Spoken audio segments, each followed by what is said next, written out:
Basically इस programme में हमें करना क्या है, हमें ना यूज़र 5 डिजिट पॉजिटिव इंटीजर देगा। मान लो यूज़र ने हमें दिया 1 2 3 4 5, तो हमें क्या कैलकुलेट करना है, हमें कैलकुलेट करना है सम ऑफ इट्स डिजिट। मतलब कि 1 + 2 + 3 + 4 + 5, तो ये जो डिजिट्स है ना इनको अलग करना है, उनको सम करना है। तो इसका जो आंसर आएगा वो हमें प्रिंट कराना है। जैसे 15 आया इसका आंसर, तो ये हमें करना है रिकर्सिव और नॉन रिकर्सिव तरीके से। देखो यहाँ पे रिकर्सिव और नॉन रिकर्सिव तरीके से हमें ये करना है। तो सबसे पहले हम देख लेते हैं कि नॉन रिकर्सिव तरीके से कैसे करेंगे।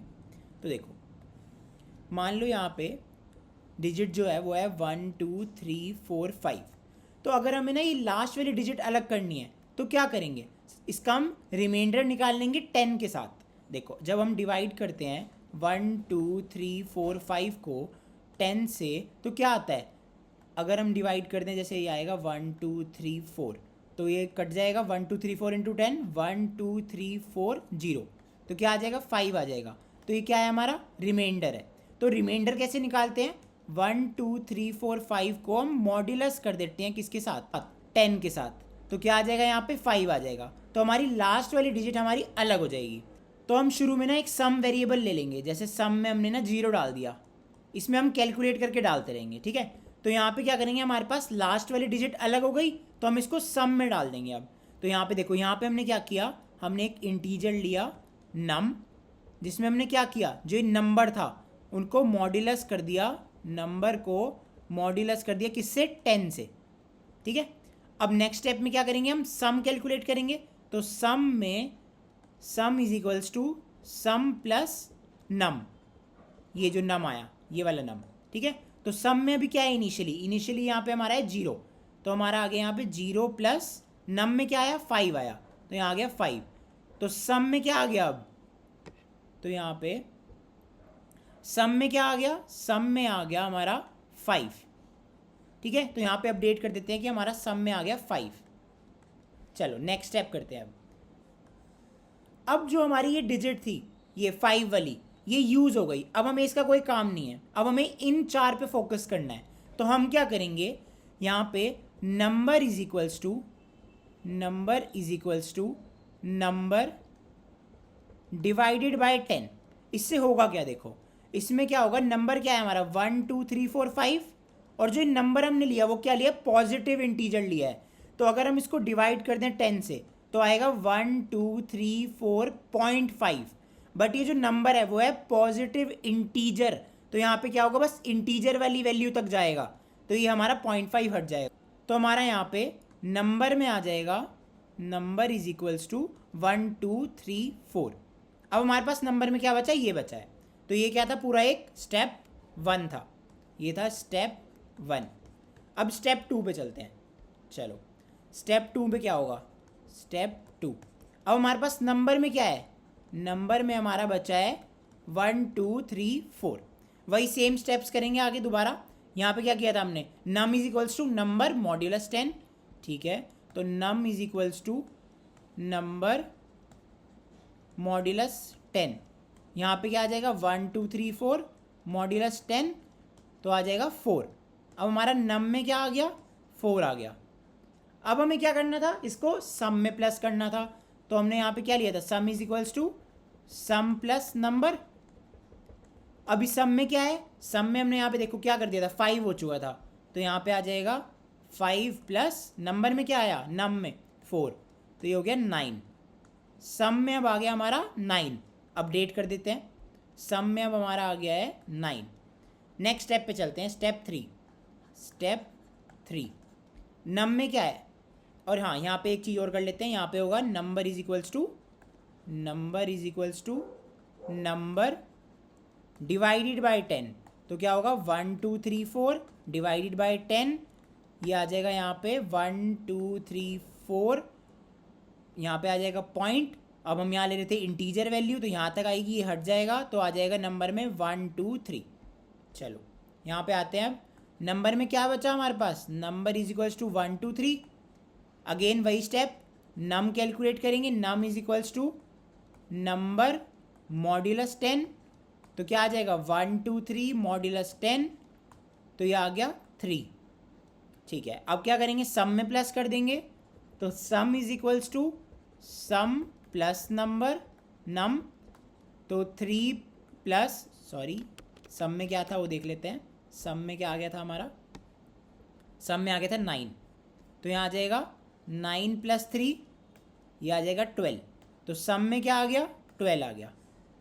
ठीक है, नेक्स्ट स्टेप 4, स्टेप 4 में क्या होगा, स्टेप 4, और यहाँ पे वो भी कर लेते हैं, num is equals to number is equals to number divided by 10, तो 1 2 3 डिवाइडेड बाय क्या बचा था नंबर, हाँ 1 2 3 बचा था, तो 1 2 3 डिवाइडेड बाय 10 12.3, इंटीजर वैल्यू लेंगे तो बस आ जाएगा 12। चलो स्टेप 4, नंबर में क्या बचा है, नंबर में बचा है 1 2, अब हमें करना है वही, num is equals to number modulus 10, तो क्या आ जाएगा 12 मॉड्यूलस 10, तो ये आ जाएगा 2। उसके बाद हमें सम में डालना है, sum is equals to sum plus num, कितना आ जाएगा, सम में क्या था देख लेते हैं, सम में 12 आ गया था, तो यहाँ आ जाएगा 12 + 2 दैट इज 14, और फिर क्या करेंगे, number is equals to number divided by 10, तो आ जाएगा 1 2 डिवाइडेड बाय 10 दैट इज 1.2, तो पॉइंट वाली वैल्यू नहीं लेंगे तो आ जाएगा बस 1। अब नंबर में आ गया 1। स्टेप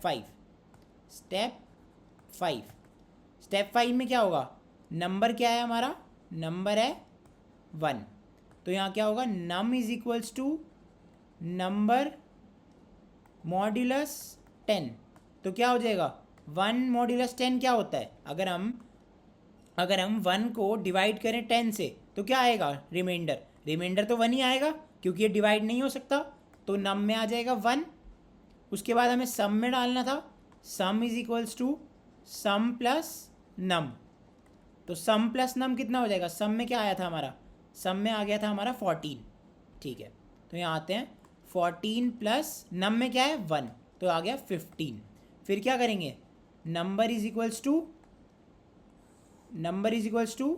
नंबर डिवाइडेड बाय 10, कितना आएगा, नंबर क्या है 1 है, तो 1 डिवाइडेड बाय 10 दैट इज 0.1, तो ये पॉइंट वाला नहीं लेंगे तो क्या आ गया, 0 आ गया। अब नंबर हमारा क्या हो गया, अब नंबर में जो हमारा हो गया वो हो गया है 0, तो यही क्या थी हमारी कंडीशन, रोकने वाली, ये रोकने वाली कंडीशन है क्योंकि हमारा जो सम था वो हमारा 15 आ गया था, 15 सम निकालना था वो हमारा आ गया। अब इसके लिए प्रोग्राम देख लेते हैं कैसे लिखेंगे। तो देखो सबसे पहले क्या करेंगे, मेन फंक्शन बनाएंगे और नंबर हम क्या करेंगे, किससे लेंगे, यूज़र से ले लेंगे। तो यहाँ पे ले लिया हमने, देखो print F enter the number, फिर हमने क्या करा, स्कैन एफ कर लिया, फिर हमने एक फंक्शन बनाया। सबसे पहले हम कौन सा फंक्शन बनाने हैं, बिना रिकर्जन वाला, तो यहाँ पे बिना रिकर्जन वाला कॉल कर लेते हैं, सम नॉर्मल के नाम से मैंने बनाया है, तो सम नॉर्मल। तो देखो अब हमने क्या करा, बिना रिकर्जन वाला फंक्शन कॉल किया सम नॉर्मल के नाम से, और इसमें हमने क्या करा, नंबर पास कर दिया जो हमने ये यूज़र से लिया था। ठीक है, यहाँ चलते हैं। तो देखो यहाँ पे क्या हुआ, अब सम नॉर्मल में हमारा नंबर आ गया और हमने क्या करा, एक टोटल वेरिएबल ले लिया। टोटल क्या है, यहाँ पे सम ले लेते हैं, हमने सम लिया है तो सम ले लेते हैं। सम इज इक्वल्स टू 0 से स्टार्ट किया, देखो यहाँ पे हमने सम इज इक्वल्स टू 0 से स्टार्ट किया था, ये देखो यहाँ पे हमने सम 0 से स्टार्ट किया था, तो यहाँ पे हमने सम 0 ले लिया। उसके बाद अंदर देखते हैं, देखो हमने चलाना कब तक है, जब तक वाइल 0, मतलब जब तक नंबर 0 नहीं हो जाता, या यहाँ लिख देते हैं while number not is equals to 0, जब तक 0 नहीं हो जाता। ठीक है, उसके बाद हम क्या करेंगे, डिजिट कैलकुलेट करेंगे, मतलब यहाँ नम लिया है हमने, यहाँ ले लेते हैं नम, तो num is equals to number modulus 10। तो देखो यहाँ पे हमने लिया है num is equals to number modulus 10, तो देखो यहाँ पे हमने क्या करा, num is equals to number modulus 10। फिर हमें क्या करना था, सम इज इक्वल्स टू, यहाँ पे हमने लिया था sum is equals to sum plus num, यही लिया था हमने यहाँ पे, देखो sum is equals to sum plus num. फिर उसके बाद नंबर को हमने डिवाइड कर दिया था 10 से, देखो यहाँ पे हमने, फिर हम क्या कर रहे थे, नंबर को डिवाइड कर रहे थे 10 से, ये भी हो गया। फिर उसके बाद हम क्या कर रहे थे, सम हमारा किस में आ रहा था, इस वेरिएबल में आ रहा था, तो हम यहाँ से रिटर्न कर देंगे सम की वैल्यू। तो ये क्या होगा, अब ये बार बार चलता रहेगा जब तक नम की वैल्यू 0 नहीं हो जाती। यही 3 स्टेप्स, यहाँ पे हमने 3 स्टेप्स को बार बार रिपीट किया है। देखो यहाँ पे स्टेप 1 में, स्टेप 2 में, स्टेप 3 में भी सेम स्टेप्स हैं, फिर स्टेप 4 में सेम स्टेप्स हैं, और स्टेप 5 में सेम स्टेप्स हैं। तो देखो यहाँ पे नंबर की वैल्यू जब 0 हो गई थी, फिर हम आगे नहीं चला रहे थे लूप को, ठीक है। तो देखो नंबर की वैल्यू 0, यहाँ पे हमने स्टॉप कर दिया, देखो वाइल। फिर हमने क्या करा, यहाँ से रिटर्न कर दिया सम की वैल्यू। तो ये सम की वैल्यू यहाँ से रिटर्न होके कहाँ आएगी, इस वाले सम में आ जाएगी, मतलब यहाँ से रिटर्न होगी और यहाँ पे आ जाएगी सम में। और हम बाद में क्या करेंगे, इसको प्रिंट कर देंगे। अब इसको रन करके देख लेते हैं। तो इन्होंने बोला एंटर द नंबर 1 2 3 4 5, एंटर किया तो देखो आ गया सम ऑफ द नंबर इज 15। तो इसमें हमने देख लिया कि हम नॉन रिकर्सिव तरीके से कैसे करेंगे। अब हम नेक्स्ट वाले में देखेंगे कि हम इसको रिकर्सिव तरीके से कैसे करेंगे सॉल्व, ठीक है।